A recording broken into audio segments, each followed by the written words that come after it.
Late winter had a way of whispering truths a man did not want to hear. The plains lay pale and wind-bent beneath a sky that looked scraped thin by cold, and Isaac Thornwell walked across his quiet ranch with the slow, steady gait of someone who had learned to live with silence. Snow clung to the edges of fencing rails, soft as old sorrow, and the brittle grass crackled beneath his boots. He was 38, broad as a barn beam, weathered by sun and memory, and the folks in town said he looked like a man carved from the mountains themselves. But mountains were lonely things, and so was he. He told himself love had passed him by. He told himself it belonged to younger men with unbroken hopes. People still murmured about the fiancée he lost 5 winters ago, taken by a fever that stole through the valley like smoke. Isaac never said much about her. He simply tended his land, kept to his quiet ways, and let the world decide whatever it wished. A man could live a long time convincing himself he needed nothing more than work and weather. The morning he saw the stagecoach rattling into town through drifting flakes, he thought nothing of it at first. Late winter often brought wanderers looking for spring or shelter. But then he saw the woman stepping down, small and slender in a faded blue coat patched at the elbows, her black hair braided neatly despite the cold. She held 2 children close, one boy of about 7 with cautious eyes, and a little girl who clutched her mother's skirt with trembling fingers. Their faces were wind-chapped and tired, but their posture held a quiet discipline, as if hardship had become a language they spoke fluently. Isaac watched from a distance, leaning against the post outside Hargrove's store. He was not a man drawn to strangers, but something about the trio tugged at him in a way he did not understand. Maybe it was the stillness in the woman's eyes, the soft but determined way she guided her children forward, or the way the town seemed to hush with disapproval as her feet touched the ground. Folks in this region didn't take kindly to foreigners, not out of cruelty, Isaac suspected, but out of the smallness that fear carved in people. Caleb Moore stepped forward wearing his fine wool coat and that easy smile he used when he wanted admiration. He'd written ahead, saying he'd help the widow passing through. Isaac watched Caleb's smile fade the instant he realized the widow was Chinese. Caleb recovered quickly, but not quickly enough to hide the flicker of judgment in his eyes. "You're not what I expected," he said, though he spoke without quotation marks, using that tone men used when they wanted their cruelty mistaken for honesty. He glanced at the children, scrawny, shivering, holding one another as if bracing for another dismissal.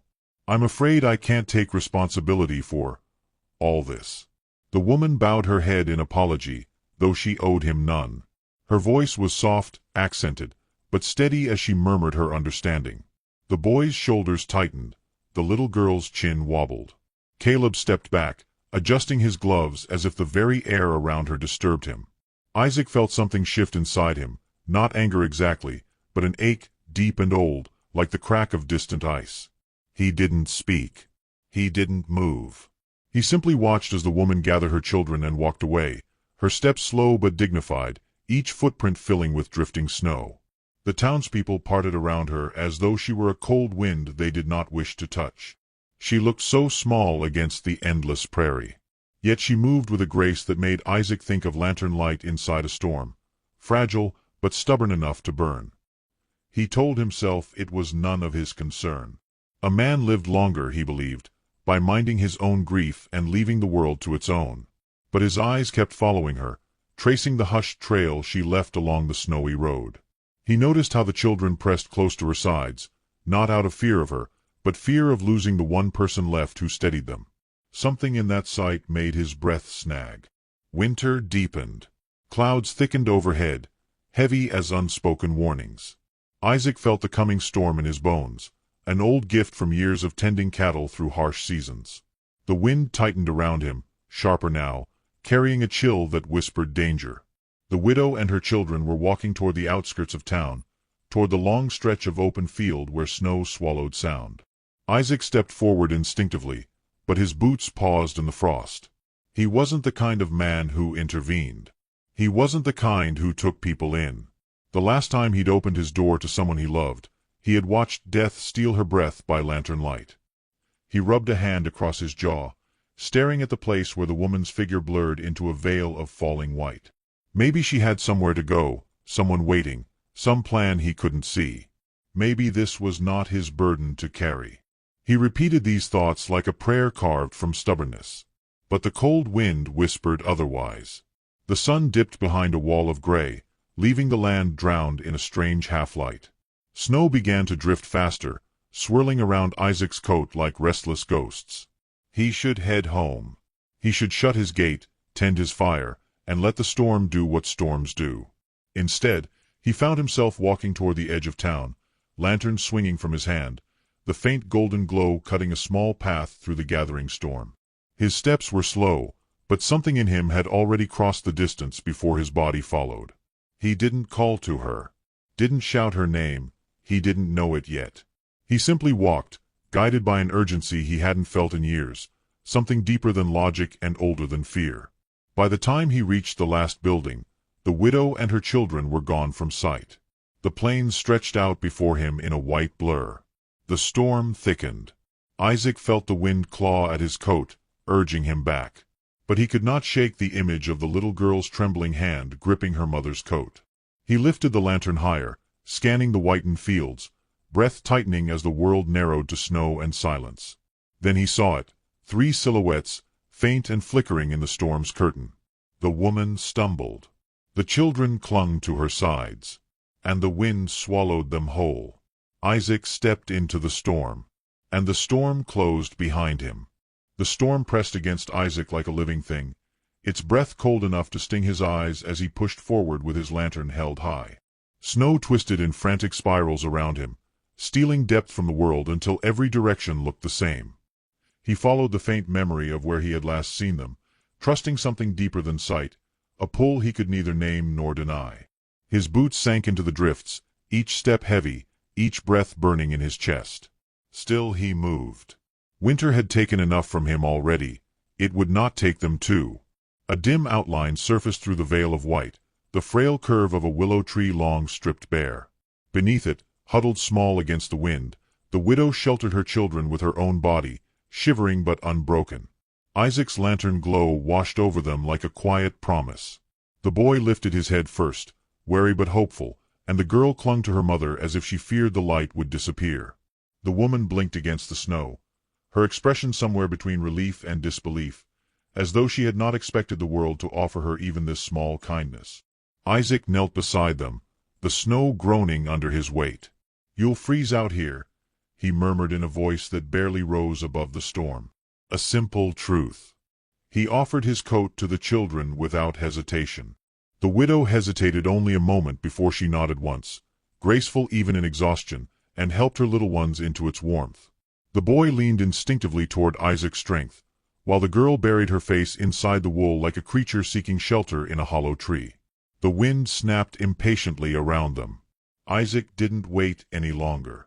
He held out his hand to the widow, not demanding, merely offering a bridge through the cold. Her hand trembled as it met his, small and cold and impossibly courageous. When she stood, he felt the fragile determination anchoring her strength. She lifted the girl into her arms. Isaac gathered the boy against his chest, and together they pushed into the screaming white. By the time they reached Isaac's cabin, the storm had deepened into something near blinding. Snow piled against the porch, and the lantern's flame guttered as though pleading for rest. Isaac kicked the door open with his boot, ushering them into the dim, warm glow of the single hearth that still burned. The instant they crossed the threshold, the children breathed out shaky sighs, as though warmth itself was something they had forgotten existed. Inside, the cabin smelled of pine and old leather. A quilt lay draped over a rocking chair, its faded colors softened by time. The widow stood near the fire, her shoulders tense, scanning the room as if unsure where safety began and ended. Isaac didn't speak. Instead, he hung his lantern, shoveled more wood into the hearth, and set a pot of water to warm. Silence ballooned between them, but it was not the cold silence of strangers. It was something gentler, like 2 currents learning the contours of shared space. The boy watched Isaac with open curiosity. The girl peered at him from behind her mother's skirt, eyes wide, cheeks streaked with tears and melting snow. Isaac crouched to their height, his voice soft as he asked their names. The widow whispered them, Xiao Ren and Lan Hua, her tone protective, shaped by the fear that names could be used against you. Isaac repeated them carefully, his rough voice turning them into something tender. The widow introduced herself as Mei Lin Zhao. Her voice carried the graceful cadence of distant shores, yet every syllable was edged with the hardships that had brought her here. Isaac listened, not pressing for stories she wasn't ready to share. He simply nodded, as though receiving a sacred truth. Mei Lin eventually busied herself with the pot, adding dried herbs from a small pouch she carried. The scent rose into the room, ginger, something floral, something foreign yet comforting. Isaac watched the way her hands moved, precise even in exhaustion. When the boy yawned, Mei Lin touched his cheek with such gentleness that Isaac felt something inside him tighten. It had been so long since kindness lived in his home. A knock rattled the door. Aunt Rowena stepped in without waiting for permission, her gray shawl pulled tightly around her shoulders. She looked first at Isaac, then at the widow and her children, and something understanding settled in her eyes. With a small nod, she approached Mei Lin and offered a blanket. No words passed between them. They didn't need them. Women knew each other's burdens without introductions. When Rowena left, Isaac found himself lingering near the fire with Mei Lin. The storm beat against the windows. The warmth inside seemed to deepen around the four of them. Xiao Ren dozed by the hearth. Lan Hua curled in her mother's lap, her small fingers clinging to Mei Lin's sleeve. Mei Lin looked up at Isaac then, her voice almost a whisper. "I am sorry we trouble you." Her eyes held the weary dignity of someone who had survived more than she'd ever admit. Isaac shook his head slowly. "Winter spares no one," he said, "and neither should we." Something shifted in her expression, almost a softening, almost trust.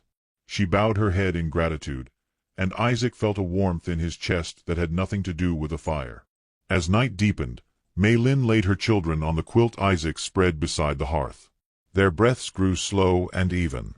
The gentle rise and fall of their small chests painted a scene Isaac had not seen in years, peace sleeping inside his home. Mei Lin sat awake a little longer, watching the flames flicker. Isaac sensed her thoughts drifting toward fears she could not name aloud. The storm howled outside, as though determined to remind them how fragile refuge could be. Isaac stepped to the window, staring into the blinding white. Somewhere in that swirling emptiness lay the truth he had tried to bury, that loneliness did not die with grief. It only settled deeper, waiting for the slightest warmth to stir again. When he turned back, Mei Lin was watching him, her eyes reflecting firelight and a question she could not yet voice. A question about safety, belonging, and whether this shelter was temporary or something her heart dared not hope for. The wind outside roared like a warning. And inside, Mei Lin whispered to her sleeping children in Chinese, her voice trembling with a prayer Isaac could not understand, yet somehow felt was meant for him. Morning rose slow over the ranch, pale gold stretching itself across the frost-laced fields as though afraid to disturb the quiet inside the cabin. Isaac Thornwell woke to the soft murmur of unfamiliar voices, gentle rhythms spoken in a language he didn't know but somehow felt. Mei Lin was kneeling beside the hearth, coaxing the flames alive with steady hands while her children stirred beneath the quilt. The fire's glow gilded her face, softening the shadows beneath her eyes. For the first time, Isaac wondered what burden she carried before winter delivered her to his doorstep. He stood quietly at first, not wanting to interrupt the fragile moment. But Lan Hua spotted him, her small voice lifting with a shy, chirping sound. She reached out, and Isaac found himself crossing the room before he realized he'd moved. He lifted her gently, surprised by how naturally the little girl's arms wrapped around his neck. Mei Lin straightened, startled by the ease with which her daughter trusted him. Their eyes met, and something unspoken passed between them, soft, dangerous, and unbearably tender.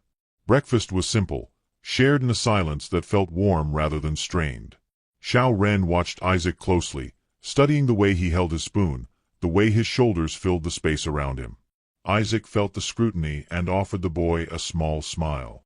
Something in Xiao Ren's guarded expression cracked just slightly, like ice thawing under the first breath of spring.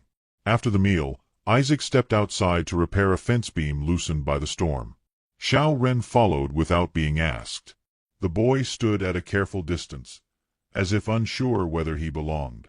Isaac handed him a hammer, feeling the weight of a moment forming between them. "Hold it here," he said softly, guiding the boy's hands. Together they drove the nail in, wood and metal singing in the cold morning air. When they finished, Xiao Ren looked up with a pride so new it seemed almost fragile. Isaac ruffled the boy's hair, feeling a warmth settle in him he hadn't known he'd missed. Inside, Mei Lin watched them through the frost-traced window. Her breath caught at the sight. Isaac's tall frame angled protectively beside her son, the ease between them forming like a quiet thread of belonging. She pressed her hand to her chest, startled by how deeply the image pierced her. She had not come seeking family, yet something in Isaac's steadiness unsettled the careful walls she'd built around her heart. Aunt Rowena arrived near midday, bringing broth and a knitted scarf she pressed into Mei Lin's hands. "Thought the little one might like this," she whispered, nodding toward Lan Hua. Mei Lin bowed her head in gratitude. Rowena squeezed her arm, offering reassurance without demanding explanation. When she left, Mei Lin held the scarf to her face, inhaling the faint lavender scent woven into the fibers. Kindness felt strange after so much suspicion. But town was not wholly kind. Word of Isaac sheltering a foreign widow spread quickly. Whispers traveled through the mercantile, the tavern, the church steps. Mrs. Pike, all brittle judgment and sharp eyes, muttered that it was improper. Caleb Moore, still simmering with wounded pride, suggested Mei Lin was manipulating Isaac. Even Sheriff Hart, who meant well enough, cautioned Isaac to be careful. "Folks don't take to change easily," he said, glancing toward the cabin. Isaac only nodded, though frustration prickled beneath his calm surface.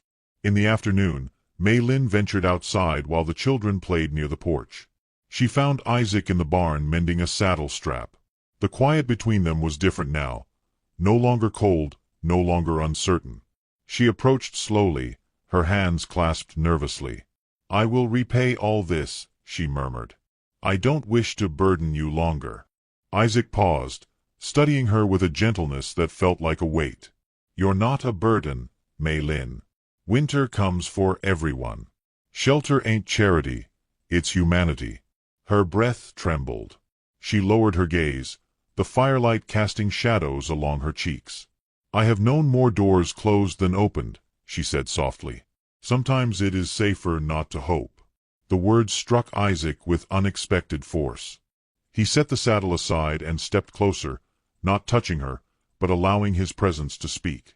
"Hope doesn't break you," he murmured. "Loneliness does." Mei Lin blinked, startled by the truth curling through his voice. Her children's laughter drifted in from outside, a bright sound that fluttered like birdsong around them. Isaac's eyes softened as he glanced toward the door. "They're safe here," he said. "And so are you." For a moment, the air thickened with something delicate and dangerous. Mei Lin felt the warmth of it settle into her bones. Isaac turned away before his gaze lingered too long, but something had already shifted between them, subtle as a whisper, steady as the earth.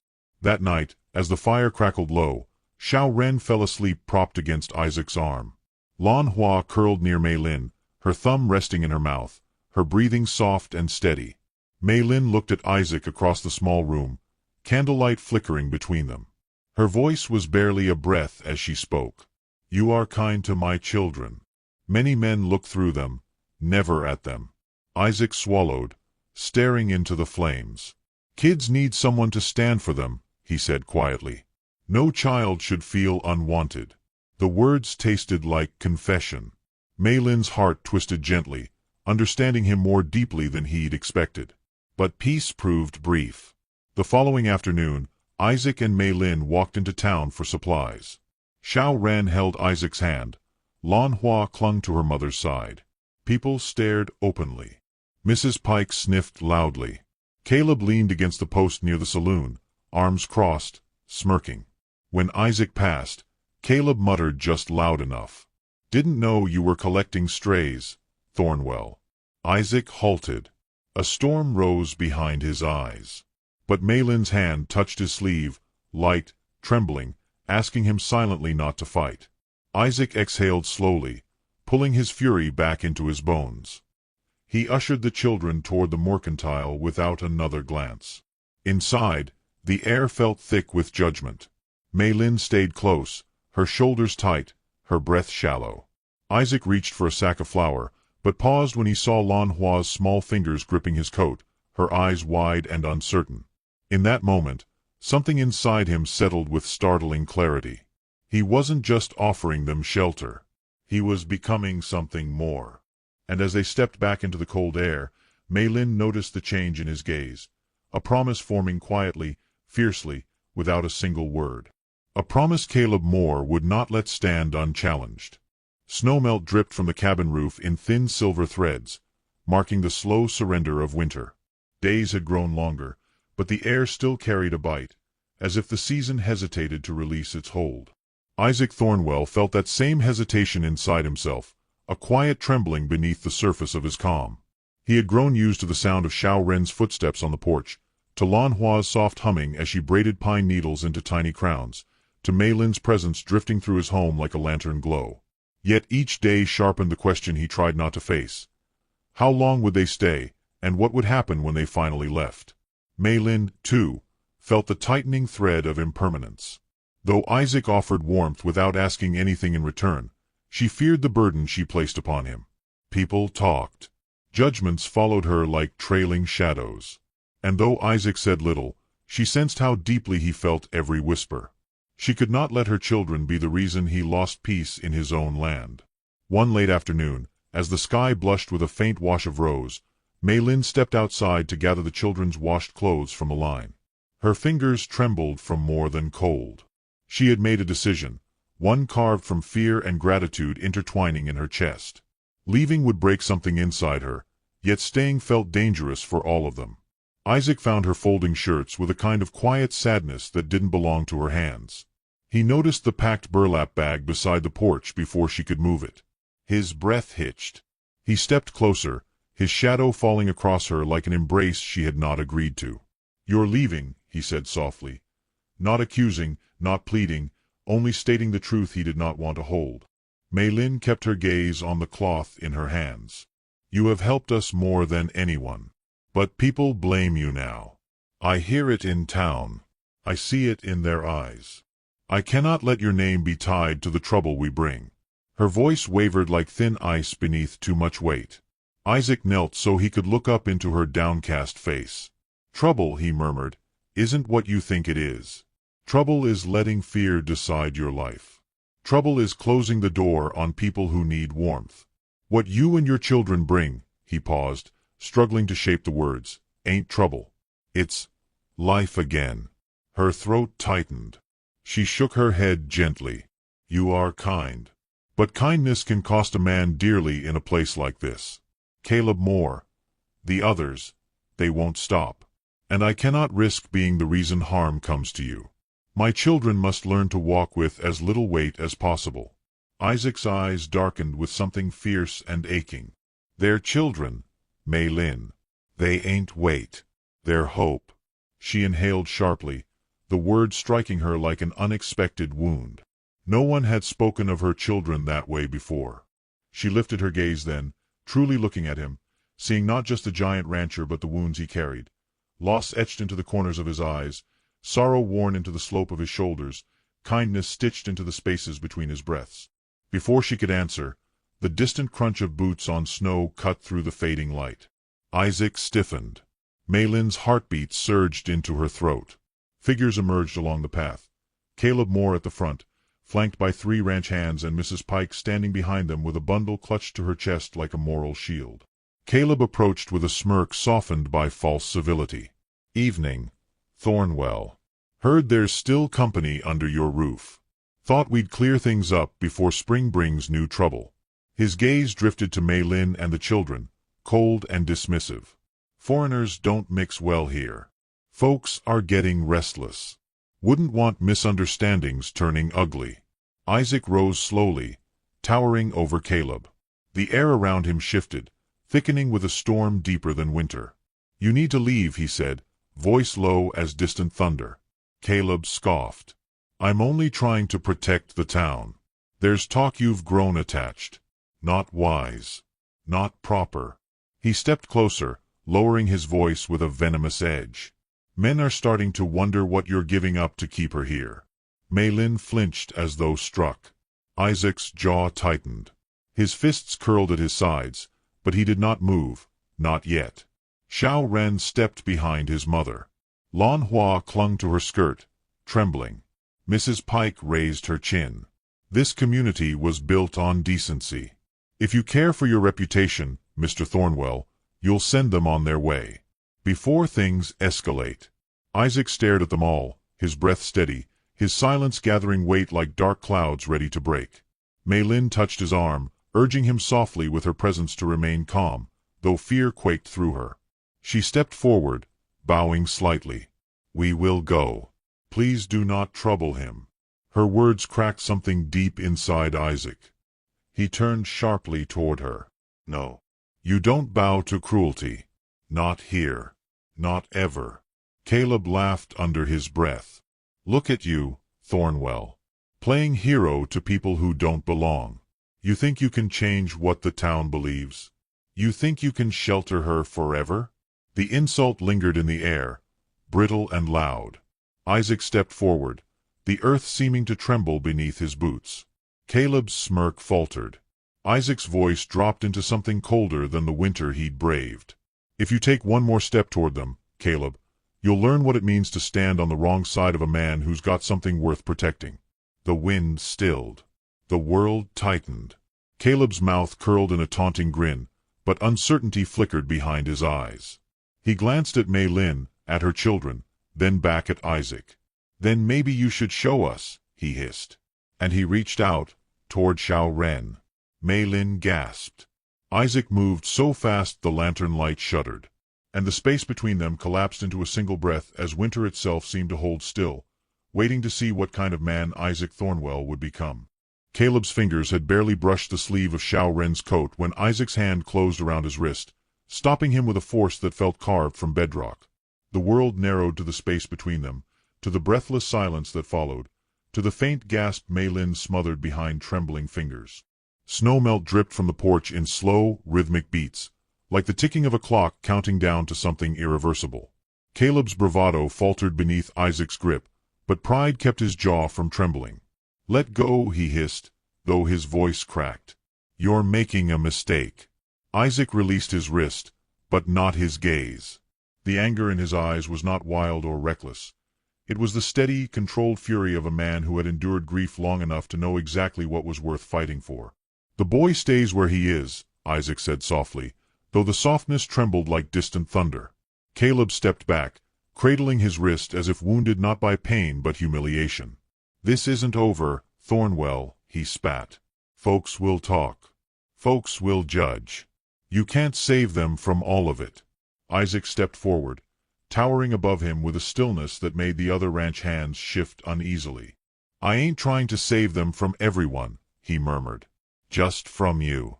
Caleb's face flushed red, shame twisting into resentment. Mrs. Pike opened her mouth to speak, but the sheriff's voice cut through the tension as he strode up the path. "That's enough." Sheriff Hart's boots splashed through slush, his expression carved with fatigue. "I heard shouting from down the road. Someone tell me why we're stirring up trouble in the last breath of winter." Caleb straightened like a man preparing to deliver a performance. "Sheriff, I'm just trying to keep our town safe from—" Sheriff Hart raised a hand. "I don't need speeches, Caleb. Just the truth." Caleb's mouth twisted, and he pointed at Mei Lin. "They don't belong here. Folks are uneasy. Thornwell's protecting them." But the sheriff looked at Isaac, then at Mei Lin, then down to the two frightened children holding to their mother's skirt. He sighed, long and tired. "Uneasy ain't a crime, but harassing these people is." Caleb's eyes widened. "You're taking his side?" Sheriff Hart shrugged. "I'm taking the side of decency. Something you seem to forget." Mrs. Pike bristled, clutching her shawl tighter. "This community has standards, Sheriff. We have ways things are done." Sheriff Hart nodded. "And none of those ways involve threatening a woman and her children. Now the lot of you head home before the law has reason to keep you." Caleb started to protest, but the sheriff stepped closer. "Don't test me tonight, son. Not tonight." The ranch hands shifted, heads lowered, waiting for Caleb to retreat first. Rage simmered behind Caleb's eyes, but he knew better than to challenge the law openly. He shot one last venomous glance at Isaac before turning toward the road. Mrs. Pike followed, muttering about impropriety and doom, disappearing with the others into the dimming light. When the last figure vanished down the path, silence settled over the ranch, not the peaceful kind, but the hollow aftermath of something narrowly avoided. Maylin's hands shook as she gathered her children close. Isaac stood beside her, chest rising with slow, deliberate breaths, fighting the storm still churning through him. Sheriff Hart approached gently, a man who'd grown accustomed to mending the damaged pride left behind. "You all right?" he asked Maylin. She nodded, though her eyes glimmered with unshed tears. Sheriff Hart glanced at Isaac. "You've got every right to shelter who you please. Trouble only comes if you let it." With that, he tipped his hat and walked down the path, leaving Isaac, Maylin, and the children standing beneath the thinning winter sky. Inside the cabin, the warmth of the fire felt changed, deeper, heavier with something unspoken. Xiao Ren clung to Isaac's coat until his shaking eased. Lan Hua rested her tired head against her mother's lap while Maylin stroked her hair with trembling fingers. Isaac remained standing near the hearth, his hands gripping the back of a chair as though grounding himself. The flames danced in his eyes, reflecting a truth he hadn't dared face until now. He turned to Maylin slowly. "You don't leave because of them," he said quietly. "You don't pack your things because someone else is cruel." Maylin met his gaze, her voice barely a whisper. "But if I stay, things will get harder for you. I cannot bring more trouble into your life." Isaac stepped closer, each footfall echoing through the quiet room. "Trouble," he murmured, "ain't what's standing in front of me. Trouble is letting fear make choices in our place." Maylin looked away, blinking quickly as her breath shivered between her lips. Isaac knelt beside her then, his rough hands resting gently on his knees. "Maylin, I know pain when I see it. I know what it means to lose, to be alone, to believe the world don't have room for you no more. But I also know what it means when someone walks into your life and reminds you you're still living. You and your children. You've brought light back into this place. Into me." Her breath caught as though he'd touched a wound she'd carried for years. Isaac swallowed, voice thickening. "I ain't asking for nothing from you. Not a thing. But I want you to know, if you need a place, if these little ones need someone to stand for them, I'm here. Not because I pity you, but because I care." The words settled like warm earth over a buried seed. Maylin stared at him, her eyes reflecting grief and gratitude in equal measure. She placed a small hand over his, her touch feather-light but steady. "I did not come seeking love," she whispered. "I came seeking safety for my children." Isaac nodded. "And you have it here." Silence swelled, soft and fragile. Xiao Ren lifted his head, watching them with a seriousness beyond his years. He stepped closer, slipping his hand into Isaac's as naturally as a branch growing toward sunlight. Isaac's breath shook, his heart tightening around a truth he could no longer deny. Maylin looked at her son's hand in Isaac's, then lifted her face with a trembling courage. "Isaac, could you ever be—" She paused, breath quivering as the question fought its way out. "Could you ever be a father to my children?" The room stilled, as if the wind outside had paused to listen. Isaac felt the weight of the moment unfold inside him. Heavy, beautiful, terrifying, and utterly right. He placed his other hand over Xiao Ren's and met Maylin's gaze without flinching. "I already am," he whispered. Tears welled in Maylin's eyes, glimmering like early thaw. Lan Hua stirred, reaching toward Isaac with sleepy trust. Maylin gathered her daughter gently and stood, her hands trembling with a new, fragile hope. But before Isaac could speak again, before the moment could settle fully into their bones, a sharp knock split the quiet. Maylin froze. Isaac rose slowly, jaw tightening. Through the window, a silhouette waited in the fading light, broad-shouldered, familiar in a way that made Isaac's breath catch. Caleb Moore had returned. And this time, he wasn't alone.